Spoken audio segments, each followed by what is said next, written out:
भगवान के प्रत्येक नाम में ये प्रभाव है। ये नहीं समझना कि राम नाम में ही ये प्रभाव है, क्योंकि प्रत्येक नाम राम के ही तो नाम है। जब एक व्यक्ति के 2-3 नाम है तो जो नहीं जानते और ये समझते हैं कि वो कोई अलग व्यक्ति है, तो जानकार तो कहेंगे ना कि ये उसी का दूसरा नाम है। तो जितने भी नाम हैं वो राम के ही भिन्न भिन्न नाम हैं।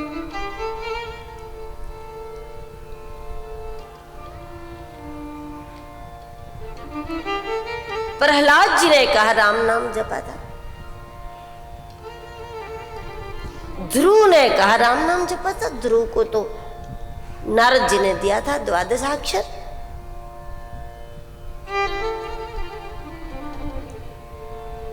सदगुरु के द्वारा प्राप्त कोई भी मंत्र का प्रत्येक अक्षर मंत्र है। इसलिए ये भी न सोचें कि जब मंत्र लंबा होगा तो दिन भर में कम हो पाएगा और छोटा वाला होगा तो फटाफट फटाफट ज्यादा हो जाएगा। एक एक अक्षर मंत्र है। अगर राम है तो रकार भी मंत्र है, आकार भी मंत्र है, मकार भी मंत्र है। मतलब वो त्रिअक्षर मंत्र हुआ। जब नारद जी ध्रुव जी को कहते ओम नमो भगवते वासुदेवाय जपो, तो ये सारे अक्षर मंत्र ही है और इसलिए इसको 12 अक्षर मंत्र बोलते हैं। मतलब कि पूरे के पूरे 12 है, वो सब मंत्र है अपने आप। एकैकमक्षरम पुंसाम महापातक नाशनम। हर एक अक्षर मंत्र है और सभी नाम का यह प्रभाव है कि पाप करने की वृत्ति को भस्म करे, क्योंकि जरूरत पाप नहीं कराती, वृत्ति पाप कराती है।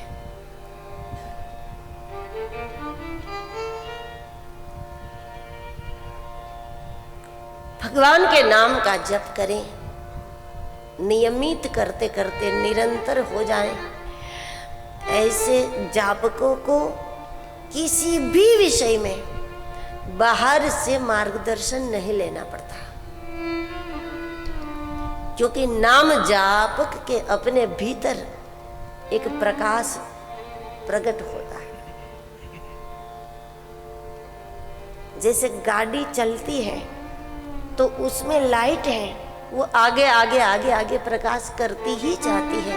उस प्रकार जो साधक नाम निष्ठ होगा उसको भी जैसे जैसे साधना में आगे बढ़ेगा वैसे वैसे उसको अब क्या करना है, अब क्या करना है, अब क्या करना है, क्योंकि हमेशा बाहर से मार्गदर्शन नहीं मिलता।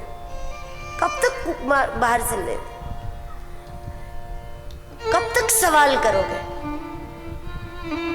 अधिक सवाल करने वालों की तो सृष्टि ही सवालों की हो जाती है। सवाल जवाब की सृष्टि हो जाए वो अच्छी बात नहीं है। परीक्षित जी सुखदेव जी को सवाल करे, अर्जुन कृष्ण को सवाल करे, ये तो लोक कल्याण के लिए उनकी इच्छा से होता था। सुखदेव जी की इच्छा से सुखदेव जी जो सवाल चाहते हैं वो सवाल उनकी इच्छा से परीक्षित उनको करते हैं। जैसे जगत का कल्याण जिस विषय से हो उस विषय की चर्चा को आगे बढ़ाने के लिए करते हैं। वास्तव में जब सवाल करो और सवाल का कोई आपको जवाब दे तो उस जवाब में से भी सवाल उत्पन्न होता है,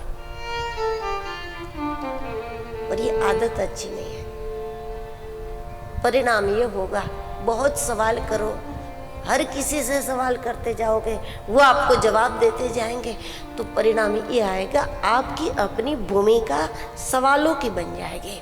जब अंतर जगत में सवालों की सृष्टि बन जाएगी तो सालों सालों तक सुनने के बाद, सालों तक ग्रंथ पढ़ने के बाद आपको प्रश्न मिलेगा, कृष्ण नहीं मिलेगा। आप कहोगे हम तो 25 साल से सुन रहे हैं और इसलिए पूछते हैं। 25 साल से सुन रहे, इसीलिए पूछते हैं। अब 25 साल से सुनने वाले का प्रश्न रहता है क्या? कोई 25 साल से अध्ययन करने वाले का कोई सवाल रहता है क्या? मतलब यह है कि सृष्टि ही सवाल की है अंदर, और सवाल की सृष्टि में सवाल की ही उत्पत्ति होती है, और ये अच्छी बात नहीं है। समाधान की सृष्टि होनी चाहिए ताकि समाधान ही उठे। और इसलिए केवल सुनो, केवल अध्ययन करो, यह पर्याप्त नहीं है। साथ साथ भगवान के नाम का आश्रय करो। जितना अधिक जप होगा, जितना अधिक जप होगा, तो एक दिन ऐसा होगा कि नाम का प्रकाश अपने अंतर जगत में प्रकट होगा। और जब नाम प्रकाश हृदय में होगा तो इसके बाद व्यक्ति को बाहर से नहीं पूछना पड़ेगा। हाँ, कहीं भी एकाग्रता से बैठो, एकाग्रता से सुनो, इससे बहुत कुछ मिल जाता है बिना पूछे।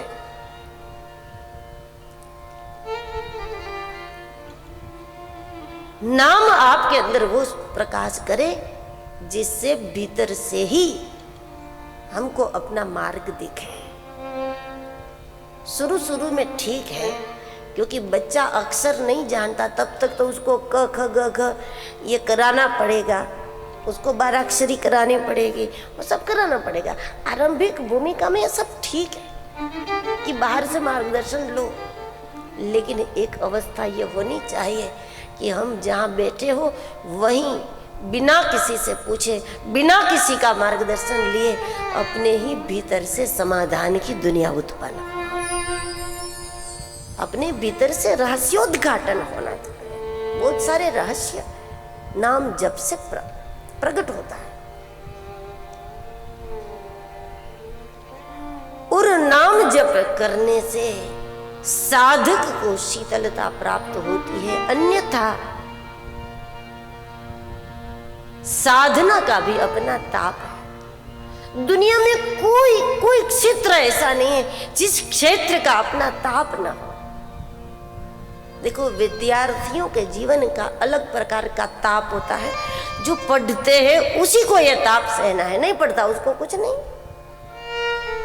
समय के साथ चलना, जल्दी उठना, जो बताया हो वो होमवर्क बिल्कुल पूरा करना, रात रात तक जाग के फिर सवेरे जल्दी उठना, जितना बताया उतना याद कर लेना, फिर उसका जवाब देना, उसमें भी डर रहे कि अगर भूल गए तो फिर सजा। तो एक अलग ताप है, बड़ों को नहीं है। लेकिन बड़ों के जीवन में जो झंझटें हैं, जो ताप हैं, तो बड़े तो ये कहते हैं बच्चे को कितना मजा आता है, कोई झंझट नहीं। उनका अलग ताप है, अलग है बिल्कुल। महिलाओं के जीवन का अलग ही कष्ट है। सबका मूड समझना, समय के साथ सबका काम पूरा करना, और दूसरा कोई हो न हो करने वाला, अपना स्वास्थ्य ठीक हो न हो, लेकिन और इतना करने के बाद भी फिर परिणाम क्या होगा, कदर होगी नहीं होगी, तो ये एक अलग ताप है।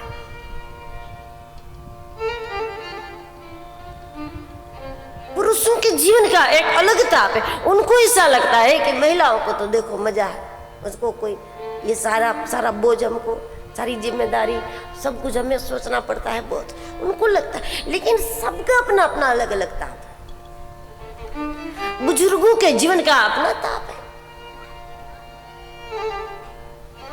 जाहिर क्षेत्र में रहने वालों का अपना अलग ताप है। उनको कभी ऐसी भी नौबत आ जाती है कि उनको बहुत दिनों तक आकाश के भी दर्शन नहीं होते। उनको जितना चाहे सूर्य प्रकाश नहीं मिल सकता।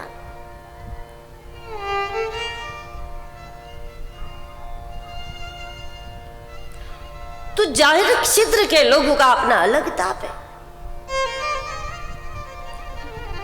लोग अपना काम बनाने के लिए उसका उपयोग करें, अपना अहंकार पुष्ट करने के लिए उसका उपयोग, ये बहुत सारी बातें होती हैं। केवल उनके द्वारा और कोई मिल जाए और कोई संपर्क हो जाए, इसके लिए उसको माध्यम करे। बहुत सारे, कोई जीवन ऐसा नहीं है जिस क्षेत्र का अपना ताप ना हो, अलग अलग है।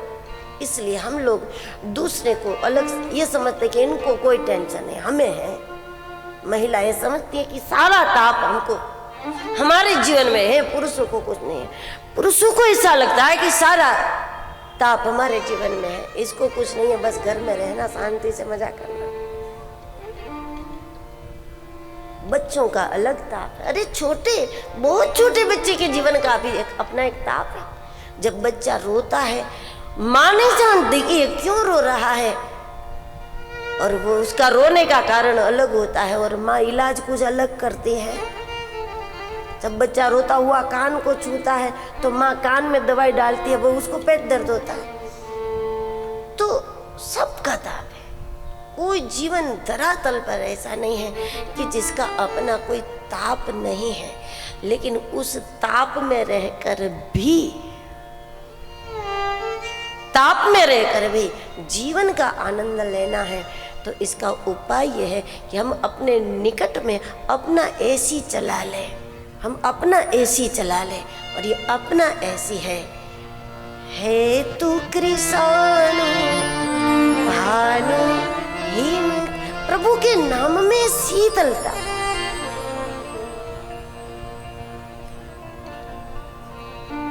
विष पीते हुए भी विश्राम का अनुभव करोगे, ताप में रहकर भी